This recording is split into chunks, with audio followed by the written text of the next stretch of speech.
बिस्मिल्लाहिर्रहमानिर्रहीम। अस्सलामुअलैकुम नाज़रीन कराम, नई वीडियो में आपको खुश आमदीद कहते हैं। रूस और यूक्रेन के दरमियान जारी जंग में इसराइल भी टपक पड़ा। इसराइल की जानिब से यूक्रेन में सैकड़ों फौजी दाखिल करने का इंकशाफ।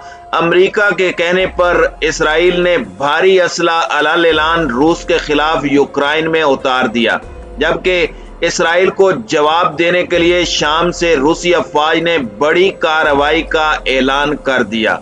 सूरत हाल इंतहाई मखदूश हो गई।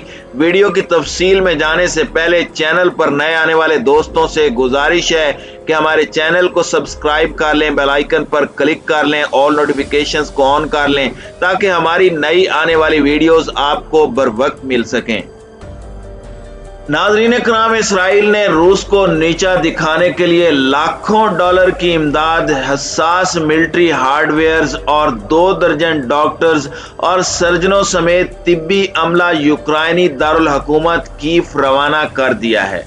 यूक्रेनी महाज पर मौजूद जंगी रिपोर्टर ने इंकशाफ किया है कि दर्जनों इसराइली फौजी डॉक्टर्स और मुआविन पैरामेडिकल स्टाफ को एक खसूसी तैयारे में रोमानिया के एक एयरपोर्ट पर लैंड करवाया गया है। उसके बाद उन्हें मालदोवा के रास्ते कीव भेजा जा रहा है।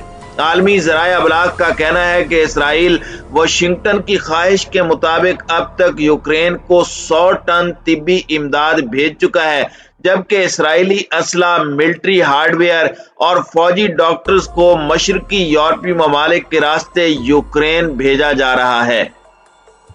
नाज़रीन इकराम, इसराइल की जानिब से यूक्रेन को बड़े पैमाने पर यह हथियार इस वजह से पहुंचाए जा रहे हैं क्योंकि नेटो इत्तेहाद की जानिब से हालिया चंद घंटों में यूक्रेन को हथियारों की फराहमी के हवाले से रूस की वार्निंग को नजरअंदाज किया गया है।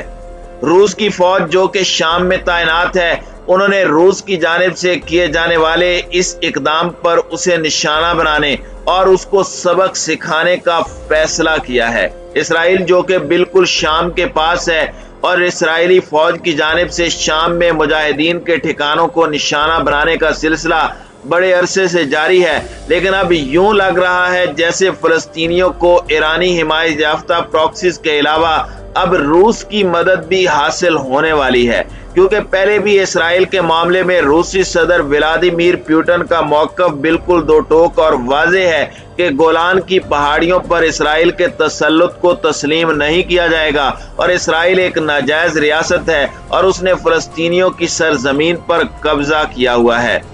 नाज़रीन इकराम, याद रहे कि 2 दिन पहले यूक्रेनी सदर व्लादिमीर ज़ेलेंस्की ने इसराइल से दरख्वास्त की थी कि उसकी वो फौजी मदद करे, लेकिन इसराइल ने कहा था कि हम यूक्रेन से आने वाले यहूदियों को आबाद तो कर सकते हैं लेकिन बराह रास्त फौजी मदद नहीं करेंगे। अब यह पता चल रहा है कि अमेरिका के कहने पर इसराइल ने यूक्रेन को फौजी साजो सामान भेजना शुरू कर दिया है, जिस पर रूस को काफी ज्यादा गुस्सा है और यह गुस्सा शाम में मौजूद रूसी अफवाज इसराइल के जंगी तैयारों पर निकालेंगी।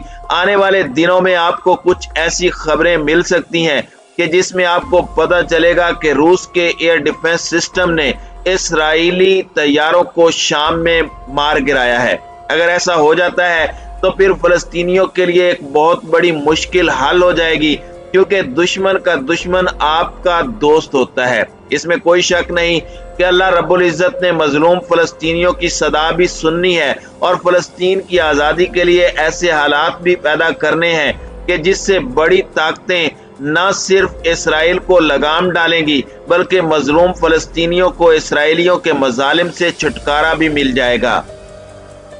नाज़रीन इकराम, रूसी हमले के बाद दुनिया की तवज्जो यूक्रेन पर मरकूज है। पूरी दुनिया के लोग अपनी टेलीविजन स्क्रीनों पर चिपके हुए हैं या ताज़ा तरीन खबरें जानने के लिए मोबाइल फोन्स को बेचैनी से देख रहे हैं। रूसी अफवाज जुमे को कीव के मुज़ाफ़ात अबू बोलोन के करीब पहुंच गई थी, लेकिन अभी तक दारुल हुकूमत पर कब्जा नहीं कर पाई। यूक्रेन की फौज का कहना है कि रूसी फौजियों ने कई बार दारुल हुकूमत के मुज़ाफ़ात में नाकाम हमला करने की कोशिश की है। रूसी अफवाज अब कीव के मशरिक में दरियाए नीपर के पार एक तंग रास्ते को कंट्रोल कर रही हैं। रूसी फिजाइया से गिराए गए फौजी और स्पेशल फोर्सेस के दस्ते की शुमाल मगरबी कीव में शहरी झड़पों में मुलविस होने की इत्तलाआत हैं, लेकिन मशीनी फोर्सेस जैसे टैंक और बख्तरबंद गाड़ियां अभी तक दारुल हुकूमत में दाखिल नहीं हो सकी।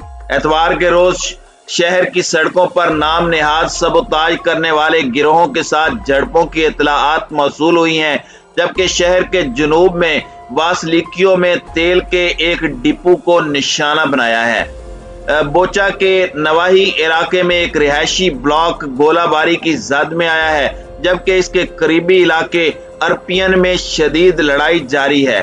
कीव के मगरिब में होस्तोवो मील हवाई अड्डे पर भी इस वक्त शदीद लड़ाई हो रही है। रूस को अब यूक्रेन की सरजमीन के अहम हिस्सों पर मुकम्मल कंट्रोल हासिल है। जुमेरात को यूक्रेन के फिजाई दिफा और दीगर फौजी इंफ्रास्ट्रक्चर पर हमले किए गए। रूसी टैंकों को फिजाइया की मदद भी हासिल है। रूस के फौजी दस्ते शुमाल, मशरिक और जुनूब के मुख्तलिफ हिस्सों में फैल चुके हैं। मिसाइल हमलों और तोपखाने से रूसी अफवाज की पेशकदमी का रास्ता साफ हो गया है। कुछ तजियाकारों का कहना है कि रूसी फौजियों की मजमूई पेशरफ्त तवक्को से कम रही है, लेकिन हफ्ते और एतवार को बड़ी कार्रवाइयों में वाज़ेह तवक्कुफ के बाद रूसी ज्यादा फिजाई ताकत और तोपखाने की मदद का इस्तेमाल करते हुए दोबारा हमला कर सकते हैं। इस वक्त रूसी अफवाज यूक्रेन के दूसरे बड़े शहर खरकीव के इलाके में दाखिल हो चुकी हैं। वहां पर सड़कों पर लड़ाई जारी है और धमाकों की आवाज शहर के तूलो अर्ज में सुनी जा रही हैं। ऐसी तस्वीर भी सामने आई हैं जिसमें यूक्रेन के फौजियों को सड़क के कोनों पर रॉकेट दागे जाने वाले दस्ती फायर करते हुए देखा जा सकता है और रूसी फौजियों को पैदल बख्तरबंद गाड़ियों के पीछे चलते हुए देखा जा सकता है। यूक्रेनी हुकाम की जानिब से दावा किया गया है कि रूसी हमले को पसवा किया गया है, लेकिन रूसी मीडिया की जानिब से दावा किया गया कि उन्होंने डोनेस्टिक के इलाके और उसके इर्द गिर्द के इलाकों पर मुकम्मल कंट्रोल हासिल कर लिया है। नाज़रीन इकराम, ख्याल किया जाता है कि डोनेस्टिक और लोहांसिक में तकरीबन 15,000 रूसी हिमायत याफ्ता अलहदगी पसंद हैं, जो कि रूसी पेशकदमी में मदद कर रहे हैं। यूक्रेन का ख्याल है कि यह तादाद 15,000 से भी कहीं ज्यादा है। इस वक्त सोमी के इलाके के इर्द गिर्द भी लड़ाई जारी है। रूसी अफवाज आहिस्ता आहिस्ता पेश कदमी जारी रखे हुए हैं। इस वक्त रूसी और यूक्रेनी लीडरशिप के दरमियान मुज़ाकरात जारी हैं। अगर रूस और यूक्रेन के दरमियान होने वाले ये मुज़ाकरात नाकामी का शिकार होते हैं तो इसके बाद रूस की जानिब से जंग में मजीद शिद्दत आ जाएगी। इसकी एक वजह यह भी है कि अब मगरबी ममालिक की जानिब से अलल ऐलान यूक्रेन को असला फराहमी के हवाले से ऐलानात शुरू कर दिए गए हैं और इसके साथ ही यूक्रेन ने गैर मुल्की शहरियों को भी रूसी अफवाज के खिलाफ लड़ने के लिए कह दिया है, जिस पर फ्रांस ने यूक्रेन में मौजूद अपने शहरियों को रूसी फौज के खिलाफ हथियार उठाने की इजाजत दे दी है। अब यूं समझ लीजिए कि तीसरी आलमी जंग का माहौल बन चुका है। किसी वक्त भी चिंगारी भड़क कर सब कुछ भस्म कर सकती है।